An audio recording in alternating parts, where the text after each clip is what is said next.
ganito. Ang klase ay mahahagi sa dalawa for our mini game for today. Gets ba? Team A and si Team B. So ganito. Sino man ang makakakuha sa inyong dalawang team ng tamang sagot sa guessing game natin, magkakaroon ng plus points. Okay ba yun? Okay. So ready na? In 3, 2, 1. Ano yung nasa likod ng gift box ni Mr. Please? Ano yan ba? Red. Tanang gift. Yes. Yan. Ma'am. Specifically, Ma'am, posas. posas. Hindi. Yan. Ice cream. Yan. Specifically, yan. Yan. Yes, from this group? No? Pistol. Not? Hindi. Ma'am, laser. Laser? No? Hindi. Ayan. Ay, alam ko yan. Hawak niya. Yung ano, yung sa May ano na tayo may clue na tayo. Yan siya.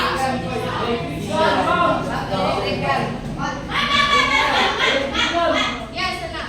Miss, then Manila, tama? Water line po. Ay. Very good. So, sabi mo na to. Guys, ano ha? Pakilista yung mga names niya ha.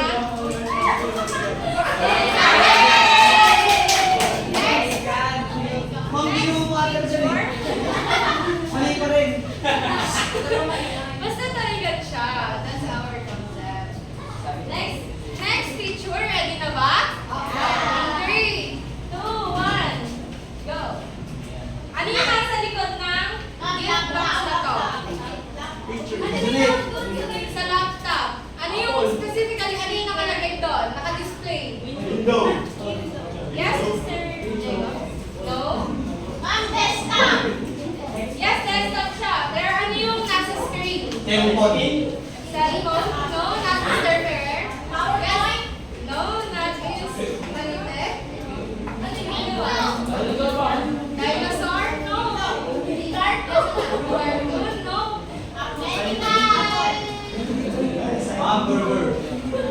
Sige pa, kaya niyo yan.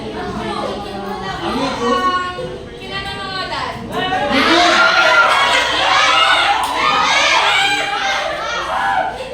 mo na, Miss Jenny. Ay, very good.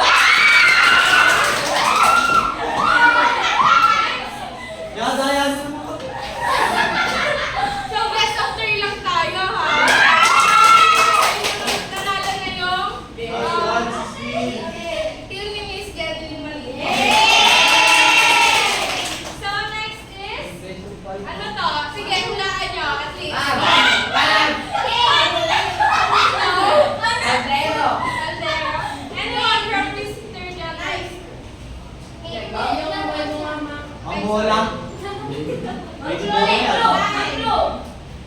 Ha? Gamit, kitchen, gamit siya sa kitchen. No? Knife?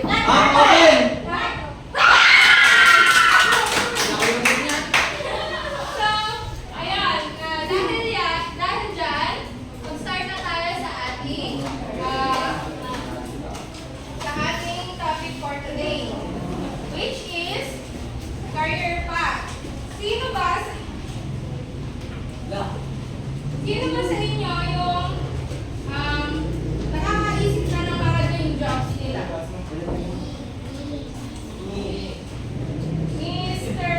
Janmar, please, sa tingin ko meron ka naman meron ka nang naiisip na dream job. Can you please share it with us? Gusto ko po maging teacher and nahanap na po kasi siya since bata pa po ako. So, marami na rin po na tutulong sa akin na maging teacher. So, pinis ko rin po maging. Okay, very good. So, sino pa sa inyo yung mga gusto maging teacher in the near future? Madami din. I hope na i-pursue niyan in the next few years kasi naniniwala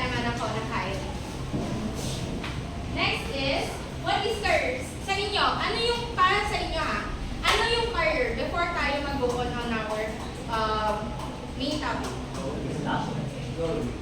Goal. Goal, Mr. Jander. So, dahil dyan, ano nga ba ang pinagkaiba ni job tsaka ni career? Si job is mainly short-term or purely on earning money. Meaning to say, si job is saglitan lang to. Kumbaga, it is a one step lang siya para maabot nyo kung ano man yung mga gusto nyo gawin sa buhay.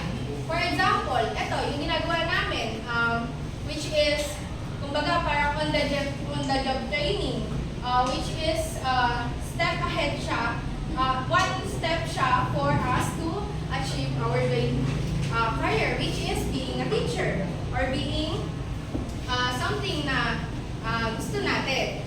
Yung mga job, kumbaga sa job, example na lang natin, ano, sa akin, sa sarili ko, for example, gusto ko maging teacher, and one way of doing that is to finance my education. And that is by being Jollibee crew. Kumbaga, one way of doing that is for me to attain that is to have me financially ready. Ganon. Kumbaga, si job tsaka si career is purely or magkatugma sila when it comes to earning money, but meron silang pinagkaiba pa din. Usually, it has a small impact on resumes because your future career is not typically related sa job mo. Kumbaga, ayun, pero ako ni Jollibee, pero hindi ko siya dinidream to pursue. Because I have career na i-pursue ko is yung teaching, which is far from doing the job which is yung crew nga, pagiging crew, di ba? Sa job, let's say na hourly wages siya. Ang binibilang doon is kung ilang oras kang nagtrabaho sa kay Jollibee, ilang oras kang nagtrabaho sa private companies. Kay career naman is wala namang problema kung 8 hours ka, 9 hours ka na mag-work kasi that's your career. Halimbawa, gusto mo maging fashion icon, ganyan. Bibilangin mo ba yung oras mo? No, di ba? Meaning to say, kapag halimbawa gusto nyo nang maging pasukin ng fashion and textile, hindi nyo naman bibilangin kung ilang oras kayo nagtrabaho. But the work itself, yun yung tinitimbang natin doon. So, kumbaga salary base includes benefits such as paid time off and healthcare. Diba? Ganun siya. Next, meron dito si John Holland ng classification of jobs, career, work environment. This first is realistic. Sino ba dito sa inyo yung mga mahilig magputing-ting? May si Mr. Esperanza. Yeah, I know. Nakikita ko yung works mo. Mahilig siya magputing-ting, mahilig siyang artwork, maglagay ng mga kineme-kineme. Sino yung gumawa dito sa priority sa door mo? Sino ang main na gumagalaw? Tatlo. Oh, yung tatlo na yun, example sila ng realistic person. Because, nagagawa nila na mag-foster, enjoy creating things with their own hands. Sino dito yung may mga sariling motor? May I know? Or yung may mga motor? Kinupatingting mo ba yung motor mo? Tinatanggal mo yung makina, ganyan? Hindi. Ano yung mga ginagalaw mo doon sa motor mo? Pag may mga sira, ganyan. Diba? O yun, mga nililinis yung mga CDG, kung ano man yun, hindi ko alam yun. Pero yun, sa mga occupations ng mga realistic persons or realistic na environment is forester, industrial engineering, industrial arts teacher, mining engineer, auto engineer, jeweler, and electrician. So, meaning to say, madami pa mga sample occupations na pwede niyong kuhanin in this case. And then, next is investigative. Mr. Diego, can you please read this sentence? Sample occupations, physicians, anthropologists, astronomers, chemists, math teachers, science teachers, psychiatrists,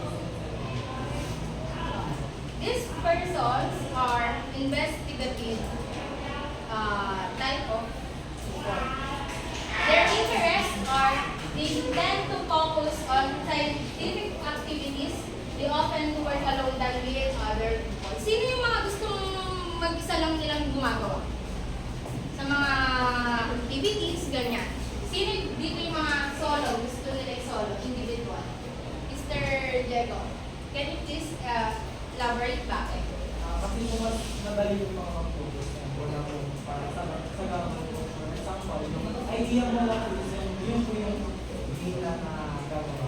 Can I ask you, isa ba sa mga occupations na yan yung gusto mo?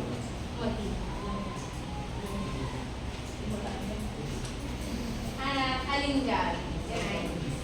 Psychologist. So, very good. So, tama. Tama yung theory ni Mr. John Holland, which is investigative persons or investigative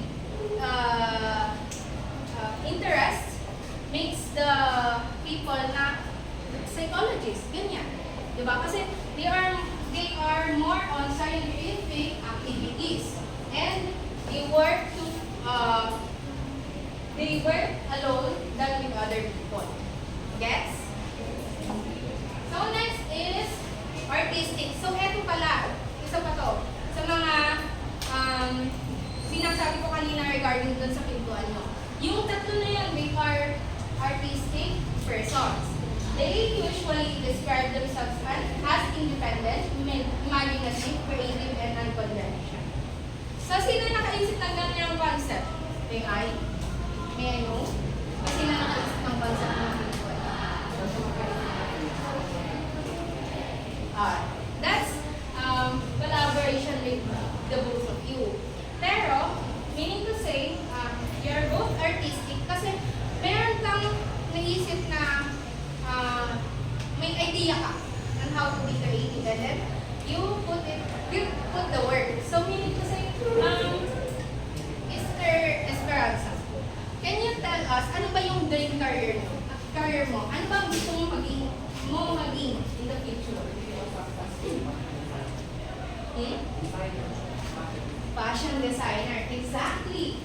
Kasi sa sample occupations na ibinigay ni Mr. John Holland, meron ditong drama coach, language teacher, journalist reporter, literature teacher, and fashion model, photographer, writer, editor, and also, meron din dyan fashion designer, to be exact. Kasi hindi ko lang siya naisama, pero that is one of the sample of occupations based on John Holland. So, meaning to say, artistic persons kayo. Kasi nagawa nyo yung pinoportray ng utak nyo. And more of that, next is social. Social people. Sino ba dito yung mahilig makipagkaibigan? Makipag-socialize? Miss Manite, can you share us your experiences during your socialization with other people? Yes.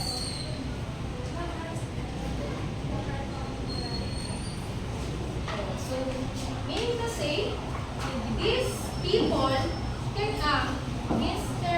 Diego, tanongin kita, nakikita mo ba si Miss Manite as socialized person? Yes. So, they are seen either as sociable, popular, and responsible. They prefer social interaction. Tama? So, these sample occupations are teaching, social welfare, human development, teacher, history teacher, health professionals such as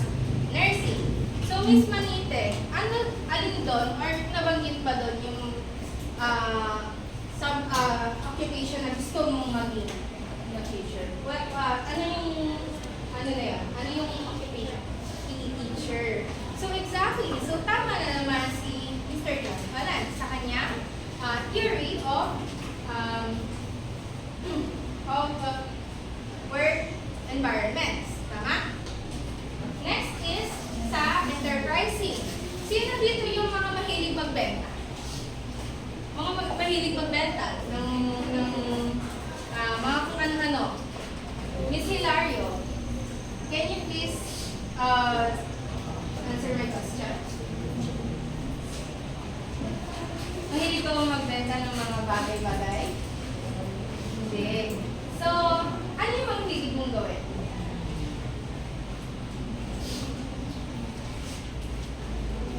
Tulog. Mahilig ka bang mag-convince ng mga tao sa paligid mo? Hindi din. Mr. Janmar. Ma'am, consider po ba yung nagbebenta po ng mga pinagmamahal? Yeah, sure. Yes. Yes. So, it usually, in enterprising environment, usually involves in a position of leading or convincing others to achieve team goals. Mr. Janmar, balikan kita. Tanongin kita kung paano ka nagbebenta sa mga kaibigan mo or used goods.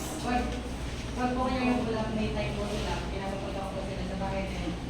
Inaano ko po sila, pinakatulog ko sila na maganda po ng para sa family mo bakit kasi. So, parang yun po, kaya tulugan po nila yun. At least po, nakakabenta po kami. At least, di ba? That's what we're talking about in enterprising. Anong gusto mong maging, Mr. Janmar? Teacher po. Teacher!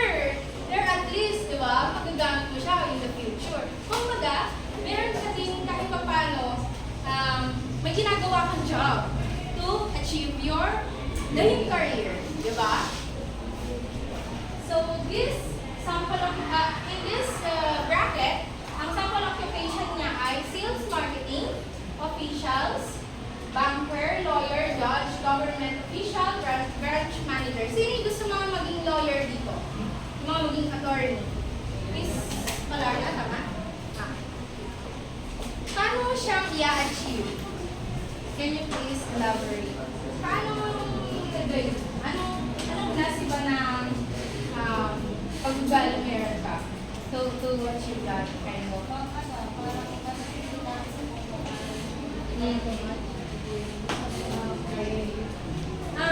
tatanungin kita, are you in something na halimbawa, pag nag-work ka sa isang group teams, mahilig ka bang gusto mo ba na na-achieve ng group niyo yung team goals mo? So very good. That's exactly one of the characteristics to achieve which is under the enterprising bracket. Next is the conventional, which is the last one ko. Please, let's proceed. Can you please read the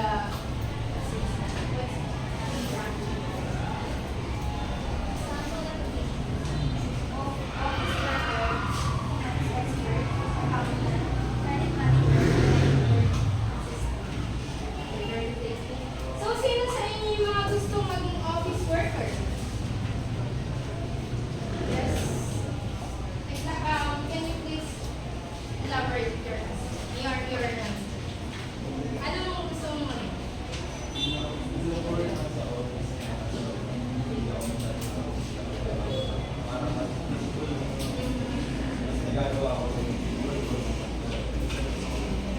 Very good. Ano yung kalawang question ha?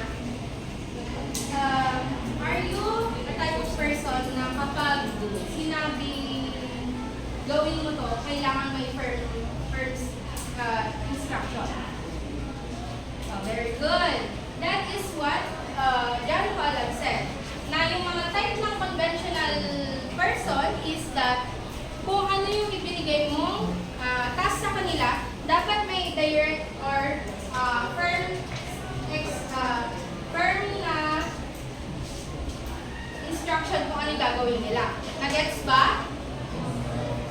Okay. So, next is, dahil dyan, natapos na yung kay John Holland. Tatanungin ko naman kayo, why do you think identifying career path is important? Mr. Kerr, can you please answer my question?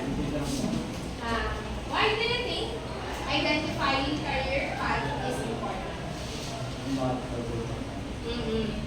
Bakit importante na malaman mo kung ano yung gusto mong maging in the future? Para po pagka napuntahan ko yung gusto ko Very good. Kasi kumbaga kahit pa paano, kapag... po kasi kung hindi mo Tama. Kasi kapag hindi mo identify ngayon pa lang, yung kung ano yung gusto mo in the future, mahihirapan ka. You will, mag-struggle ka in the future. Halimbawa, hindi mo pala gusto ang teaching. Biglang mo naisip na hindi mo na gusto ang teaching. Hindi mo kasi siya pinlano eh. Basta mo na lang siya pinasok. So, meaning to say, mag-struggle ka, magkaroon ka ng mga paghihirap, susukuan mo siya, magpapalit ka ng career mo, pag na-nursing ka bigla. That's what you call na dapat, alam niyo na, as of today, kung ano yung mga gusto niyo maging. Tama ako? So, I assume na lahat kayo, alam na kung ano ang magiging sila in the future, in the next 5 years, 7 years, 10 years. Tama? So, ayun. Si career path is a sequence of job that leads to your career goals. This might not be linear, and it involves increasing levels of responsibility. So, meaning to say, halimbawa, yung job ko, teaching field ako, gusto ko maging career path ko is teaching. But also, meron din akong career na magaling na magbenta, ganyan, or magaling na business owner. Di ba? That's a career path. So, tatanungin ko kayo ulit. Anyone, meron ba kayong tanong? Before ako mag-go further. Okay, so wala naman, I assume na wala naman kayong tanong. At napaliwanag ko naman ng maayos. Let's say na for you to go on with your future career plans, I hope na you connect with your peers and take advantage of every opportunities na pupunta sa or mag-grab nyo. And guess? Next is, so ayun, for 10 minutes, pakigawa yung future timeline. This is a timeline of your future self. So, ang activity na to ay mag-start from today on. Halimbawa, assume yourself na nakagraduate na kayo ng senior high. And then, after that, simulan nyo from 2024, 2025, let's say na 2025, tapos na kayo, nag-prepare na kayo, nag-start na kayo sa college. 2028, let's say na tapos na kayo sa college. Ganun ba? Nagets na? You may do that in 10 years.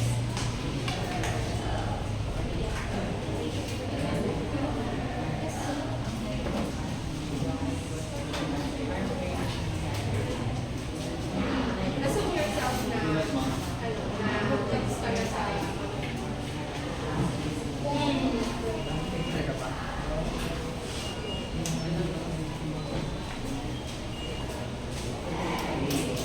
that will be 35 points na. First is organization, kung malinis pa yung mga gawa ninyo. Second is yung 10 points yung content, na kung gaano kadami yung plano nyo, kung gaano karami yung, or basta kahit kaunti man yung plano nyo, at least firm yung plano. Yeah. Kahit yung year lang. That's what I mean. And then visual appear, kung gaano kaganda yung mga designs and probable na gaano siya kalinis din.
ginawa sa inyo.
Last, you only have 3 minutes.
Last 1 minute.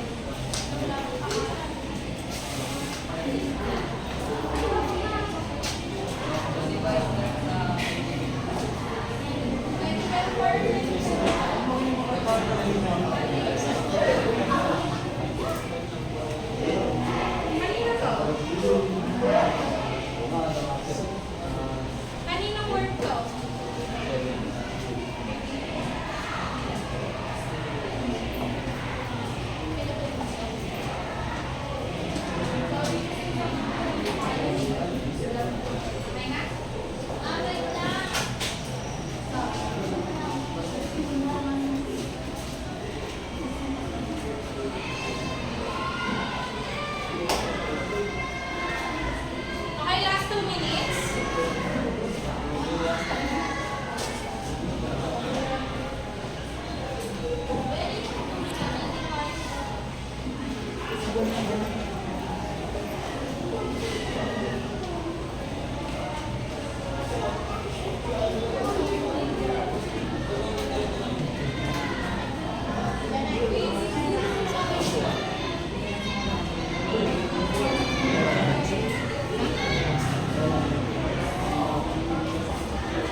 Okay naman.